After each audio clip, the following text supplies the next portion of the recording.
En 1971 se produjo en una humilde casa del pueblo de Belmez de la Moraleda, en Jaén, España, lo que algunos llamaron el fenómeno paranormal español más importante del siglo XX, el espeluznante e inexplicable caso de las caras de Belmez. El 23 de agosto de 1971, en Belmez, en la casa asignada con el número 5 de la calle Real, la dueña de la propiedad, la señora María Gómez Cámara, se percató, mientras cocinaba, que en el suelo de cemento de la cocina-salón de su casa se había formado una gran mancha que parecía un gran rostro humano. Su hijo, Miguel Pereira, relataría años después en el medio hispano El Español que yo venía de trabajar en el campo y mi madre me preguntó si yo era capaz de ver algo en el suelo. Claro que se veía. Era una cara clarísima. Era un rostro masculino, con los ojos y la boca abiertos y unos largos trazos oscuros a modo de bigote. Yo le pregunté a mi madre quién había pintado eso, pero mirando un par de veces te dabas cuenta de que aquello no era una pintura. El extraño hallazgo pronto se convirtió en el único tema de conversación en el pueblo y, durante los días siguientes, todos los vecinos peregrinaron hasta la casa de María Gómez para presenciar aquel fenómeno. El mismo Miguel Pereira relató que en su momento fue insoportable. Yo acabé con aquello porque la casa era un ir y venir de gente a todas horas. Mi madre estaba enferma de fiebre de Malta, tenía problemas de movilidad y su salud no podía resistir tanto trajín. Así que lo que hice fue picar el suelo, hacer desaparecer la cara y echar otra capa de cemento nuevo en el suelo. Pensé que había resuelto el problema, pero increíblemente, solo 3 días más tarde, el mismo dibujo volvió a emerger en el suelo. Algunos días más tarde se raspó la supuesta cara y el albañil Sebastián Fuentes León echó yeso sobre la misma. Sin embargo, la cara reapareció días más tarde. En los días siguientes, surgieron nuevos rostros que se añadieron al inicial, tanto en la cocina como en el pasillo de la casa. Las caras aparecían y desaparecían, se desplazaban o se transformaban en otros rostros, en un continuo movimiento. A partir de ese momento esas visiones se sucedieron de forma sistemática. Con tanta claridad que mi madre las bautizó a todas, explicó su hijo Miguel Pereira. A una la llamó el pelado, porque parecía un hombre calvo. Otra era el fraile, por su parecido con Fray Leopoldo de Alpandeire, mientras que otra era la lapava, que fue la más conocida. Otra que ya desapareció, pero que conservo en fotografías, era la familia, porque se veía a un padre, a una madre, a un hijo y una hija. Debido a la repercusión mediática que fue alcanzando el caso, a la casa de Belmez llegaron personajes y expertos famosos del mundo de la parapsicología como Germán de Argumosa o Hans Bender, quienes coincidieron en catalogar los fenómenos de Belmez como un gran misterio.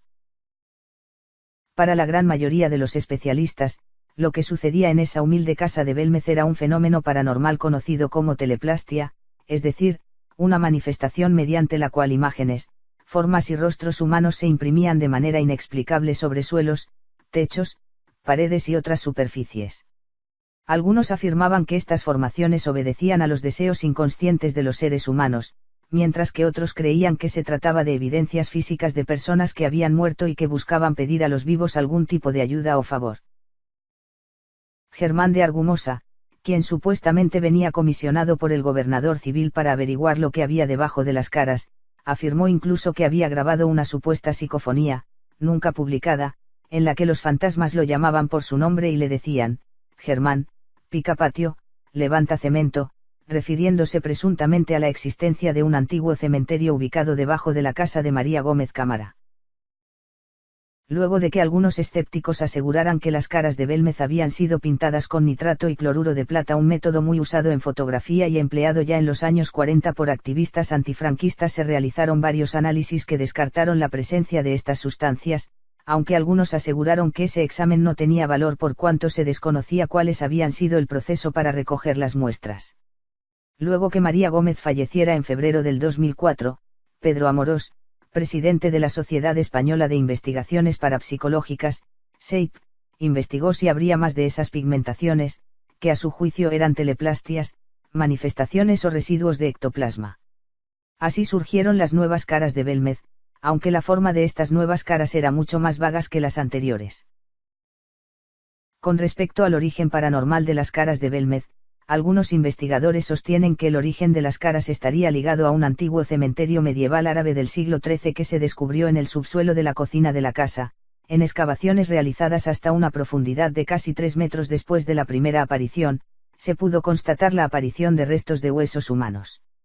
Por ello, investigadores de lo paranormal relacionaron las teleplastias con el hecho de que en el lugar se encontrarían personas enterradas, cuyos espíritus habrían producido la caras en la casa y otros fenómenos parapsicológicos como psicofonías. Otros, en tanto, sostuvieron que la formación de las caras era un fenómeno ligado a una corriente de agua subterránea que discurría debajo del suelo de la casa, lo cual provocaba que la humedad fijara las teleplastias de una forma más clara y precisa.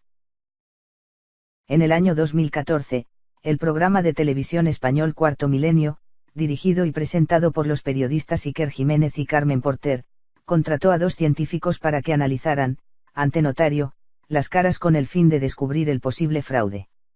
Tras extraer las muestras pertinentes, los dueños de la casa dieron permiso para extraer un trozo de una de las caras.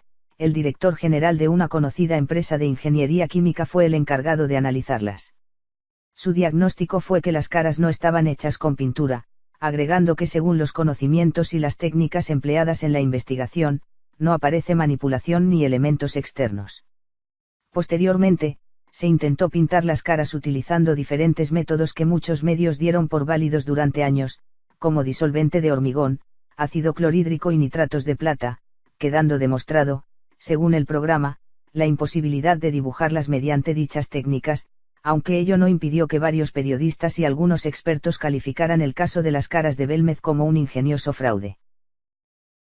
En torno al fenómeno de las caras de Belmez, en todo caso, se originó un curioso modelo de turismo paranormal, pues durante los 33 años en que la señora María Gómez convivió con las caras, fueron miles los afuerinos que se acercaron a la pequeña villa montañosa de Belmez, en la provincia de Jaén, con el exclusivo propósito de visitar la casa de María y ver personalmente los rostros y figuras estampados en el cemento. Por ello, a raíz de las caras, Belmez pasó de ser un pueblecito olvidado a ocupar grandes titulares de prensa, abarrotarse de curiosos atraídos por aquel misterio y, por supuesto, beneficiarse de la inyección económica que supuso aquella ola de turismo paranormal.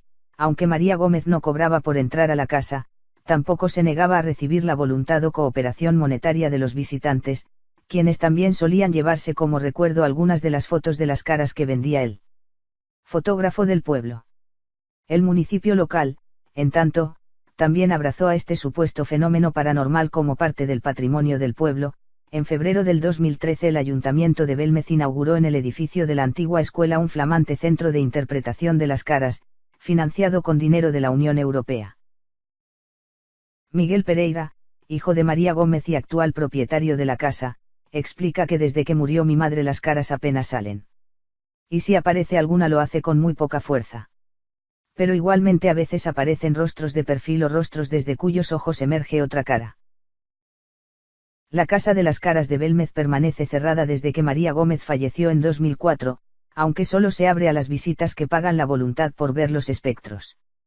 Miguel Pereira, por lo pronto, asegura que actualmente busca mantener limpia la memoria de su madre, rechazando categóricamente cualquier acusación de fraude. Aquí han venido investigadores de todo el mundo y nadie ha podido concluir que esto sea un montaje. ¿Por qué no lo es? Los especialistas del programa Cuarto Milenio certificaron que no había ningún tipo de fraude. Aquí vinieron notarios y hasta la brigada criminal del general Franco a intentar demostrar que esto era una farsa. Nadie fue capaz de desmentirnos. Lo que sí fue un fraude fue la Casa 2, donde otras personas del pueblo, intentando obtener quizás algún beneficio económico, pintaron el suelo de su casa con rostros parecidos al de nuestra casa. Curiosamente, no se atrevieron a hacerlo público hasta 2004, cuando falleció mi madre. Miguel concluye que nadie de mi familia ha cobrado jamás por la entrada. La gente viene, yo les enseño las caras, les explico la historia, y me dejan la voluntad. Pocos saben que esta casa requiere un mantenimiento, la pintura, el pago del impuesto municipal. Solo nos da para eso.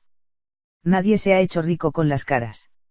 Nadie de mi familia, claro está, porque los periodistas sí que han rentabilizado bastante esta historia. Las famosas caras de Belmez, a más 40 años de su primera aparición, siguen siendo uno de los misterios más controvertidos y longevos de la historia de la parapsicología española. Para los creyentes es un fenómeno sin explicación, mientras que para los escépticos solo un ingenioso montaje.